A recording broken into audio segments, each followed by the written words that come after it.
But that betting process that was done to Colonel Grijaldo, ako lang yun, saka si Chairman Abante. Hindi pa yun alam ng ibang chairman. Yan ang sinasabi natin.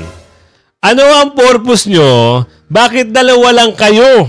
Hindi nyo sinabi doon sa mga kasama nyo. Ngayon, nadamay tuloy sila. Tapos sasabihin nyo, pag nagbigay kayo ng aksyon, pag nagbigay ng, halimbawa, magkaroon ng aksyon, magkaroon kayo ng aksyon para dito, sa statement ni Colonel Grijaldo, ika-counter nyo, ngayon kasama nyo ang committee. Samantalang dalawa lang pala kayo, nag-initiate niya na ganyang bagay. I will transfer the responsibility to my vice chairman. Kasi, I think, mababawasan talaga yung credibility investigation. Mami na sila. Diba? Sabi ko nga sa inyo, huwag kayong gawa ng script. Huwag. Oo, lahat kayo, damay-damay. Kayo lang palang dalawa, may pasimuno di umano, nadamay patuloy. Yung buong committee. Paano nyo ngayon papaliwanag sa buong committee yan? Yan ang tanong. Paano nyo mapapaliwanag yan? Magagalit sa inyo yung chairman. Hindi lang yung chairman. Pati yung mga young guns. Diba? Paliwanag nyo. Kaya pala matamlay ito. Hindi nila kaya ipaliwanag. Sasabihin ng chairman di uman bakit nyo kasi pinangunahan?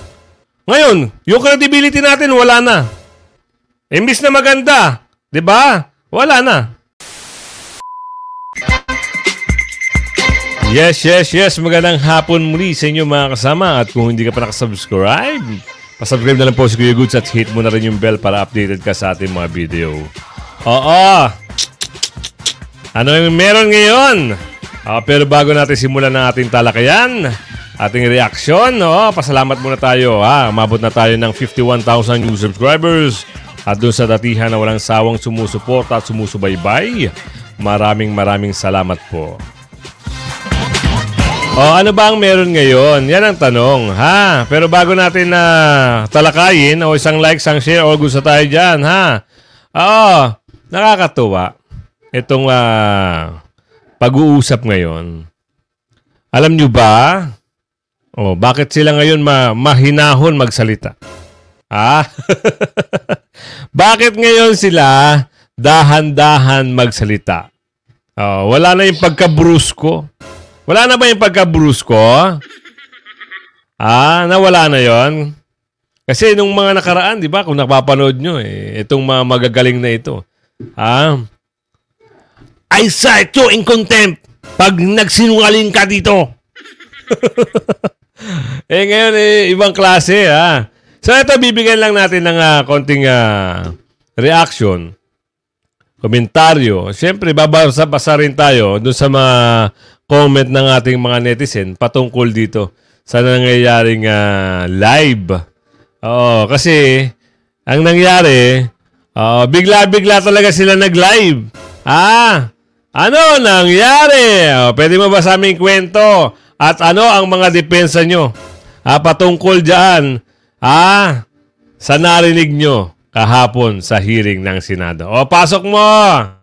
Ba na iniisip na suspicious yung pag-meet po ninyo kay Grijaldo outside of the hearing itself. Can you just explain po, part ba siya ng process talaga na Pongs meet resource persons, talk about certain stuff outside of the hearing? Well, actually, of course, you have to validate and verify. Meron kami tinatawag na betting Yung betting alamin mo kung talagang totoo yung mga sinasabi. Like, for example, yung kay Colonel Garma na sinasabi niya na kaibigan niya yon. Ako, I can confirm that kasi prior to that meeting with Grijaldo doon sa back ng Quadcom, na-meet ko na si Grijaldo doon sa meeting namin prior to that. So, basically, nung sinabi niya kaibigan niya yon at classmate niya, naniwala ako doon. At ang sinabi niya na, yan ang makakapag-testify doon sa mga sinabi ko sa affidavit. So, binigyan namin ng chance. Ano yung purpose kung kaibigan pala, ni Garma? Itong si Grijaldo. Ano yung purpose nyo? Dapat nga sinabi nyo, ano ba yan? Kasama ba yan sa dapat imbestigahan? Sino ba yan? Meron ba yung partisipasyon sa inaakusa o yung mga sinasabi nyo dyan sa kamera? Yan po ang ilan-ilan na mga tanong ng ating kababayan. Kaya nagulat sila, no? Bigla na lang kayong Oo, nung nakaraan bigla kayo nag-statement na baka mayroong bumaliktad. Ito na, sabihin natin meron. Hindi naman pala talaga totoo. Kayo pala ang gumagawa ng kanya-kanyang mga script para ihatag o ilatag sa kanila at sabihin dyan sa investigasyon nyo. Ngayon, ano ngayon ang mukhang ihaharap nyo di umano sa taong bayan na nakapanood? Mawawala na ngayon yung credibility. Bakit? Ilan-ilan ba kayo nagturo? Ilan-ilan ba kayo ang gumawa niyan? Para gawin yung mga bagay na yan? Di ba? Yung mga taong bayan, nagsabi na, talagang ibang klase pala talaga ang mga tuwadcom di umano. Tuloy. But that betting process that was done to Colonel Grijaldo, ako lang yun, saka si Chairman Abante. Hindi pa yun alam ng ibang chairman. Yan ang sinasabi natin. Ano ang purpose nyo? Bakit dalawa lang kayo? Hindi nyo sinabi doon sa mga kasama nyo. Ngayon, nadamay tuloy sila. Tapos sasabihin nyo, pag nagbigay kayo ng aksyon, hindi, pag nagbigay ng, halimbawa, magkaroon ng aksyon, magkaroon kayo ng aksyon para dito, sa statement ni Colonel Grijaldo, ika-counter nyo, ngayon kasama nyo ang committee. Samantalang dalawa lang pala kayo, nag-initiate niya na ganyang bagay. Di ba? Maliwanag. Ulitin natin ng konti, Maliwanag. Inamin nila dito na sila lang dalawa ang nag-initiate, para kausapin. Ano nang gagawin natin ngayon? Huli na ang isda sa bibig. Pakinggan nyo kung sino lang ang nag-initiate, kausapin si Grijaldo at kung ano yung statement ni Grijaldo patungkol meron kasi siyang statement doon. Sinumpaan sa Senado na ito daw ay inuutos. Nino? Yung dalawang nababanggit sa video. Tuloy. Bigyan namin ng chance. But that betting process that was done to Colonel Grijaldo, ako lang yun, saka si Chairman Abante. Hindi pa yun alam ng ibang chairman. And that's the reason why wala pang lawyer si Grijaldo doon. And even us, wala pa rin kaming lawyer. But during that time, we see it proper to include yung lawyer ni Garma dahil sila yung nag-request na kausapin si Grijaldo during that time, which we did. Unfortunately, yun nga nangyari. Si Garma ang nag-request na kausapin. Ano ang kakayahan ni Garma para kausapin niya itong si Grijaldo? Ano yung purpose ni Garma? Si Grijaldo, sabihin natin betting nyo. Naisip nyo ba nakasama ba si Grijaldo sa dapat imbestigahan? Nasasangkot ba siya dito sa pag-usapin o sa usapin na ito? Meron bang ganong sitwasyon? Bakit inimbitahan si Grijaldo? Yan ang tanong ni Alvin Camero. No? Sabi niya, ganun ba? Hindi. Laro-laro lang yan. Ayun ang sabi rito. Reactionista lang tayo. Pasok. Lahat naman ng mga affidavit na ginawa ng mga witness namin was done with the help of their lawyers, yung kanilang mga abogado. Siyempre, alam naman ng ating kababayan yan. No? Sabi niya, was done. Was done by kani-kanilang abogado. Ikasasabi lang ng kaibigan mo. Yung katabi mo, kuya. Na walang abogado si Grijaldo. Kasi for vetting purposes lang, di umano. Yan ang sabi rito. Ngayon, di ba, narinig naman natin. Narinig ng ating mga kasamahan. Ano ba talaga ang totoo, kuya? Tuloy.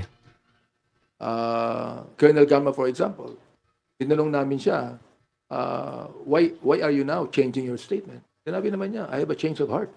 Sabi niya, I now want to speak the truth. At sabi pa niya, the truth shall set you free. Oo. And then she made a supplemental affidavit on that with the help of her lawyers. Ganoon din naman Grijaldo. Kung gusto niya kumuha ng abogado, it's up to him. Sapagkat he is also accountable. Di ba? Sinabi na. Sasabi niya lang din kanina, lahat ng mga resource person may abogado. Ngayon, sinabi niya naman dito, si Grijaldo ay karapatan niya rin kumuha ng abogado. Ano ba talaga ang tunay? True statement pa ba talaga yan? O sadyang gawa-gawa na lang po lamang? Di umano. O, tuloy. Binanggit po sa amin ni Colonel Garma, marami siyang alam. And he is also fully accountable sapagkat nung pinatay si General Barayuga, wala natanggap na report mula sa kanya. Wala siyang ginawa bilang Chief of Police at the time. And then, do you think Sinabi lang po pala sa inyo. Eh naniwala naman kayo. Di ba sabi nyo, hindi kayo naniniwala sa mga hearsay? O, naniwala kayo kay Garma. Ano nangyari? Baka ito ang tanong ng ating kababayan. Kuya, baka mamaya sa susunod, o pag naimbitihan sa hearing si Ate Garma, baka mamaya bumaligtad din. Lalo na magkabulya-bulya na yung mga script na yan. Diba? At hindi pa yan. O, andun pa yung kinuntip nyo na isang police captain o police major. Baka mamaya, magsalita rin yan. Ako po. O, sino pa? O, si Colonel Leonardo. Baka mamaya magsalita rin. O, tuloy. nabawasan po yung credibility ng Senate hearing dahil hindi nag-inhibit si Senator Go and Senator Bato? You just have to think about this, parang ako, posado ako, and I'm part of the jury. I'm interrogating yung mga resource persons. And pag ganun ang sitwasyon, what will come out to the investigation? It's not proper to be a part of the jury, And I think it's inappropriate and not allowed, Like, for example, sa states, hindi naman pwede yung ganun. So, common sense dictates that don't be a part of any investigation that ikaw mismo involved. Ako, if ever that I'll be involved in any case, being ang chairman ng Committee on Public Order and Safety, I will inhibit myself and Nakakaano lang, nakakapanibago. Mga kasama, kahit ako ay naninibago kung in a way na makapagsalita sila ngayon. Oo, hindi tayo sanay. Lalong-lalo na ito yung katabi nito. Sa bagay, parehas pala sila. Hindi tayo sanay na ganyan ang pananalita nila. Kung magsalita sila dyan, akala mo, iba yung datingan eh. 'Di ba? Kung alam nyo yung datingan nitong dalawa na to, i-type nyo dyan sa comment section. Naniniwala ba kayo na ganito magsalita ito sa harap ng camera? O sa investigasyon? O sabihin natin yung napapanood natin sila pag nag-hearing? Naniniwala ba kayo na ganito sila magsalita? Kung hindi, type nyo hindi. Kung naniniwala kayo, type nyo kung naniniwala kayo. So, ayun lang base lang po sa napapanood natin. Kaya tayo ay minsan nagre-reaction, komentaryo, di ba? Tuloy. I will transfer the responsibility to my vice chairman. Kasi, I think, mababawasan talaga yung credibility investigation. Mami na sila. Di ba? Sabi ko nga sa inyo, huwag kayong gawa ng script. Huwag. Oo, lahat kayo, damay-damay. Kayo lang palang dalawa, may pasimuno di umano, nadamay patuloy. Yung buong committee. Paano nyo ngayon papaliwanag sa buong committee yan? Yan ang tanong. Paano nyo mapapaliwanag yan? Magagalit sa inyo yung chairman. Hindi lang yung chairman. Pati yung mga young guns. Di ba? Paliwanag nyo. Kaya pala matamlay ito. Hindi nila kaya ipaliwanag.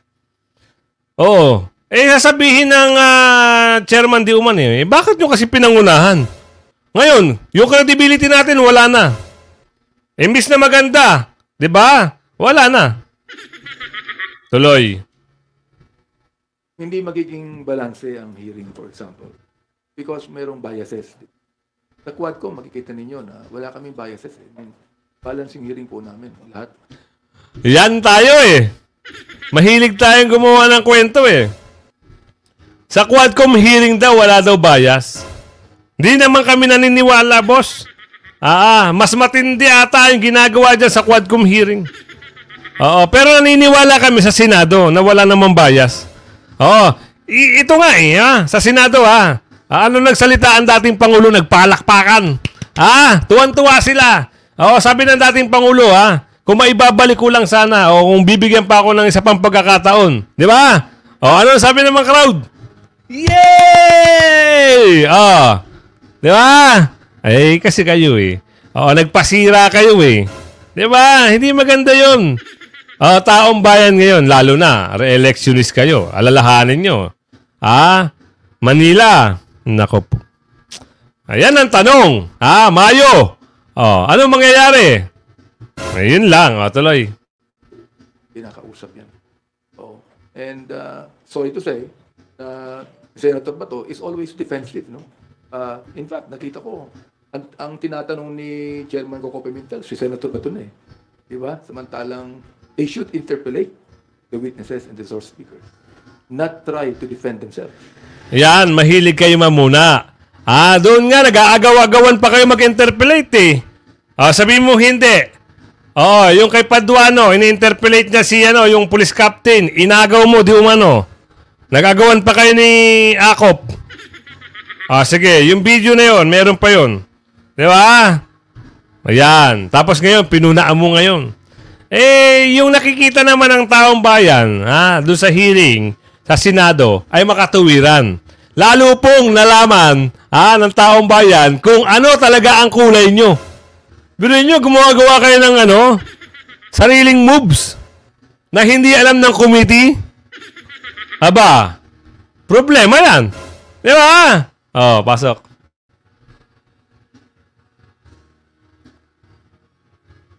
Thank you, from DCRH.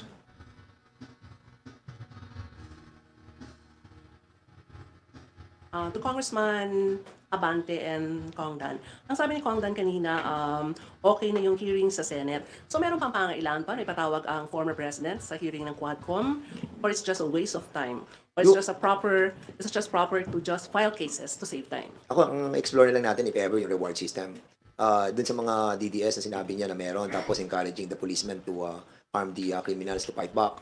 Yun, established na yun. Even there are a lot of justification on those wordings. But yung sa reward, yun yung tipong hinahanap natin eh. Kasi na-establish na rin doon na, yun na nga, may 7 personality. Tapos, para may sinabi si Presidente doon na patay na ata yung 7. Pero still, we need to find out kung sino-sino. Kita nyo, yung investigasyon nila sa reward system, kumuha lang sila doon sa sagot, kung sa Senate. Doon din sila nagbase. Aba, magaling kagad, di ba? Meron kagad silang sagot. Ngayon, doon sa sinasabing reward system, sa pag-iimbestigi nila, lahat po ng tinanong nila kay Colonel Leonardo, wala silang nakuwang sagot sa reward system. Dahil wala naman po talagang aaminin si Colonel Leonardo. At yung mga resource person nila, bukod tangi lang po. Si Garma. Ang nabigyan nila ng magandang script. Na di umano. At siyempre, doon sa statement sa Senado ng mga generals, inamin po doon ng mga generals na wala po talagang reward system. Kaya nagtataka na lang, pilit sila ng pilit. Itong mga, lagot kayong dalawa. Boss, sa committee. Tiyak, kayo ang sisisihin dyan. For sure. Yun lang talaga. Tuloy. Sino po yung 7 yun, para malaman po natin kung anong karakter at anong personalidad, kaninong pamilya, kung buhay pa yung, of course, may mga pamilya yan, yung 7 yan eh. So maybe we can ask the members of the family of those 7 people, so malaman po natin kung ano nag-istorya, anong kanilang partisipasyon, doon sa sinasabi po ng ating pong former president about those 7 people.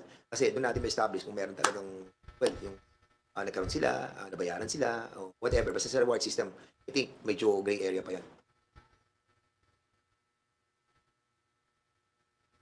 Just one follow-up lang, sir. As chairman of Committee on Human Rights, Kong Abante, do you support the recommendation of Congresswoman Castro to submit Duterte's Senate confession in the ICC?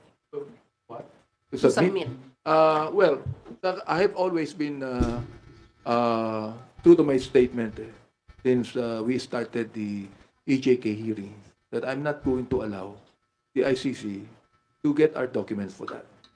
Anyway, they could be able to do their own investigation on their own. Hindi na kailangan yung tulong ng Quadcom o tulong ng aking committee on that. No? In fact, naniniwala kami na the ICC is watching all the proceedings.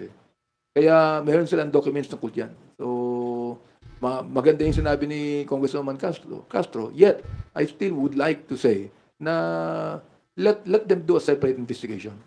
Oo. Not use us for their own investigation. Yun lang sa akin. Thank you. Kat Borbes from Radio Pilipinas. Sir, clarify ko lang po yun dun sa inviting former President still sa Quadcom. Sabi niyo po, next week, November 6, will be about illegal drugs. Would you ask him din po ba to attend para po mabigyan linaw din po yung connection niya with Michael Yang? Or reward system lang po talaga yung habol niyo from the former President? Yeah, if ever that the President will notify us about his intention to be a part of the next hearing, then we can adjust the agenda that we set already. Basically, madali naman natin ma-adjust yun at focus lang muna tayo sa lahat ng mga tanong kay Presidente at kapag nakuha na natin po lahat ng mga sagot, then we can let him go.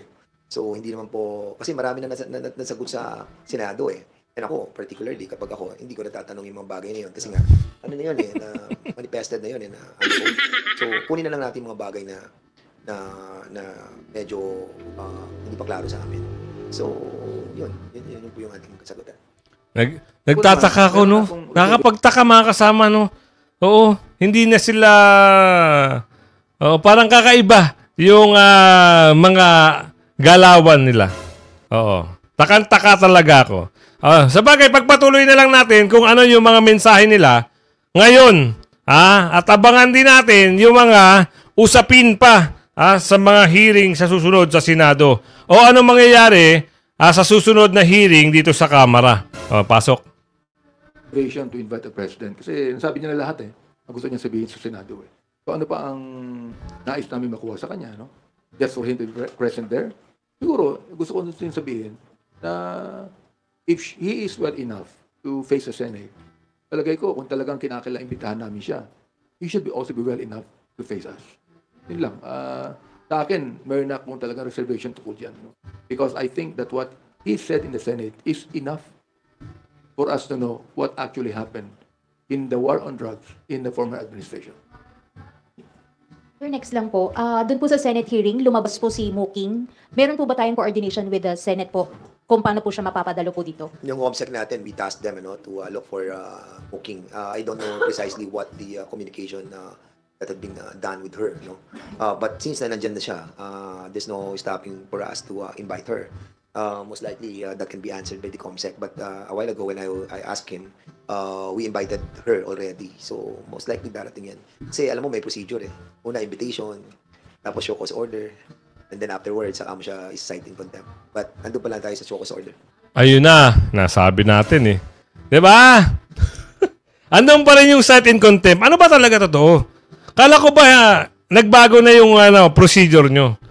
Nakadiin pa rin kayo sa cite in contempt. Wag puro cite in contempt, no. Hindi po kayo mga husgado o mga abogado para mag-cite in contempt. Ang gawin nyo lang, bumuo lang kayo, magbalangkas lang kayo ng batas. At tapos, kung talagang meron na nakikita nyo na merong paglabag, ay di hayaan nyo ang husgado. Oo, para ang husgado ngayon ang magpakulong kung sino man, kung nararapat ba talaga sila ipakulong, kung meron ba talagang probable cause sa issue o na pinapata o inaakusa sa kanila. Ganun lang kasimple. Kagaya nga sabi ni Senator Kong Marcoleta, bumuo lang kayo. Balangkasin nyo kung anong batas ang nadadapat. Pag nabuo na, di yun. Tuloy. Sir, last na lang po on my end. Ano pong message natin doon sa mga kapulisan na meron pa pong alam tungkol po dito sa mga iniimbestagahan nating issue?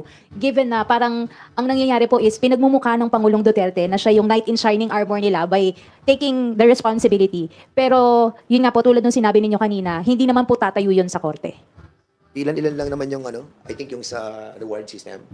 Tapos yung sa mga patayan, yung mga nakakatanggap ng reward, well, siguro feeling guilty sila. But majority of the 220,000 strong PNP men in uniform and non-uniform, majority dyan talagang walang alam eh. Alam ko, naniniwala ako na there are certain areas that this program were initiated. So I hope that those who have knowledge about this must come out. Kasi ang pananaw ko, nagkaroon talaga ng deception, na deceive tayo dun sa order. Nagkaroon ng confusion and deception. And that's the reason why somehow, siguro, masasabi natin, marami din sa mga kapulisan, ang masasabi natin, hindi nila ma-differentiate. Nagkaroon ng gray area eh. Ito ba yung legitimate order?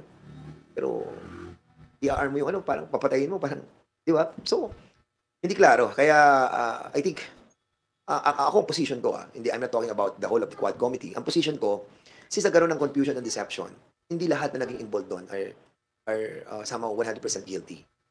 Nagkaroon ng, ano eh, ng, alam mo yun, na ikaw, subordinate ka, utos sa ito eh, ng boss mo, ano gagawin mo? Susunod ka. Lalo na yan, mga, ano yan, mga PNP officials yan, PNP, ano yan, men and women. So, pag sinabing itong order, sundin mo. Otherwise, magkakaroon ng repercussion yun. So, may takot. Aside dun sa may deception, may confusion, may fear. Natakot sila. So, hindi total ng kapulisan ang, ano, ako naniniwala, kaunti lang to.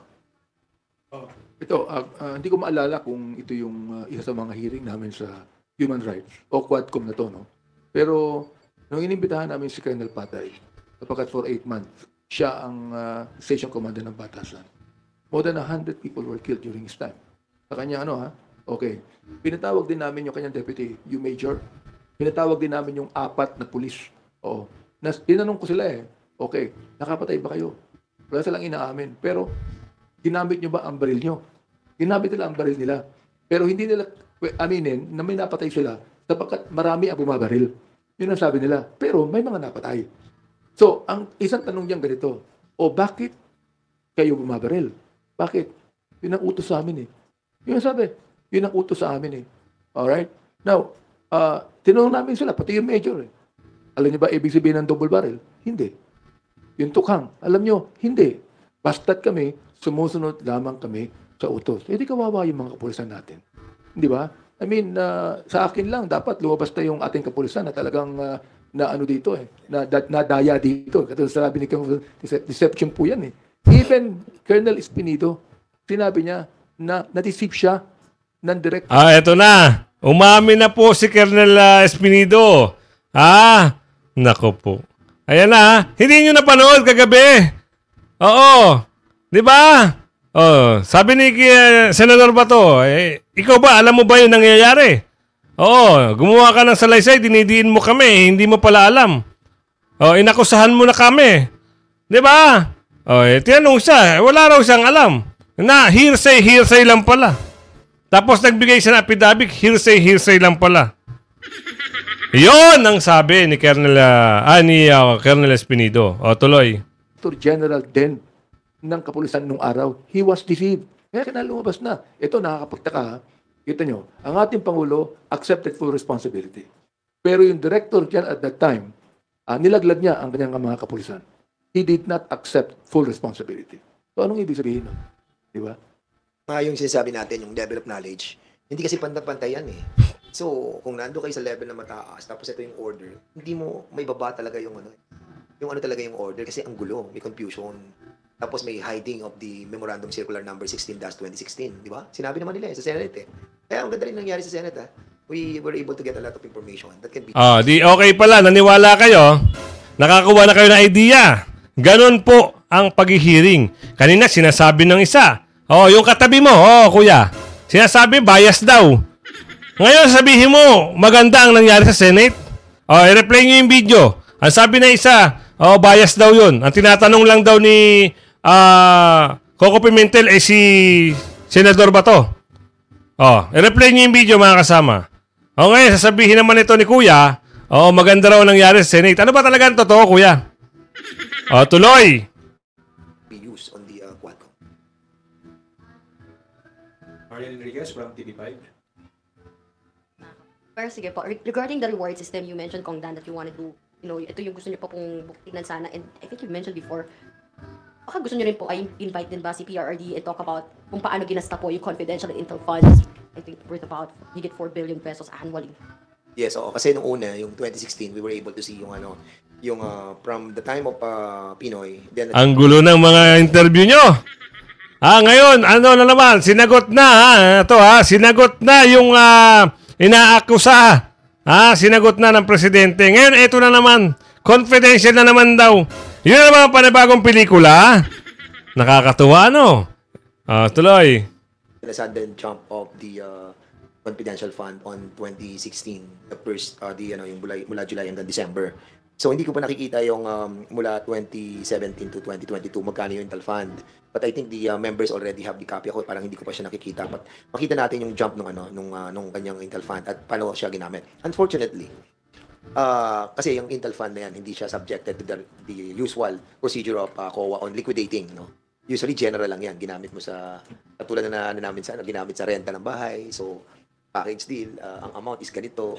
So basically, pag nakakuha lang sila ng somehow ng list ng mga pinagamitan, that's enough. Wala yung tinatawag na you have to liquidate by the issuance of certificate or issuance of the receipt, things like that. So yung pa yung isang tinitingnan natin ngayon pagdating po din sa Intel Fund. I think the members and the chairman will really have to talk about this Intel Fund. So ito ang tanong natin mga kasama. Since malapit na po ang February, so ilan na lang, November na, next week, December, January, February, almost 3 months.